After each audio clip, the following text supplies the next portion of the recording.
اسلام نے عورت کو جو ایک اور روپ دیا ہے، ایک اور مقام دیا ہے، اور وہ مقام ماں کا مقام دیا ہے، اور ماں کے قدموں تلے جنت فرمایا۔ ماں کا کیا مقام دیا کہ ماں کو محبت کی نگاہ سے دیکھ لو تو حج مقبول کا ثواب ہے۔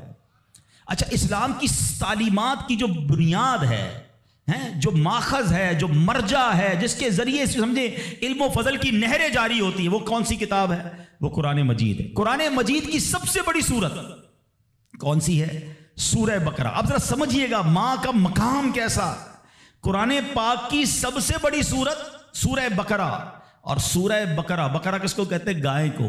یہ کون سی گائے تھی؟ یہ دنیا کی سب سے قیمتی گائے تھی۔ اگر اس تفسیر کو پڑھیں نا تو اللہ اکبر، پتہ یہ چلے گا کہ قرآن پاک کی سب سے بڑی سورت، اس کا جو سینٹرل آئیڈیا ہے، جو مین ٹاپک ہے، وہ بھی ماں کا ادب ہی ہے۔ وہ ایک نوجوان ہی تو تھا نا جس نے ماں کی خدمت کی، اور اللہ نے اس خدمت کا صلہ یہ دیا کہ ایک ایسی گائے ان کو مل گئی کہ جو سونے کے وزن کے مطابق بیچی گئی۔ تفصیلی واقعہ ہے، میں واقعہ پورا بیان نہیں کرتا، اشارہ دے رہا ہوں کہ سورہ بقرہ کا بھی اگر پیغام پڑھیں، مفسرین نے لکھا کہ سورہ بقرہ کا پیغام یہ ہے کہ اپنی ماں کا ادب کرے، اپنے والدین کا ادب کرے، اور جب والدین کا ادب کرتا ہے اللہ ایسے نوازتا ہے، غیب کے خزانوں سے نوازتا ہے۔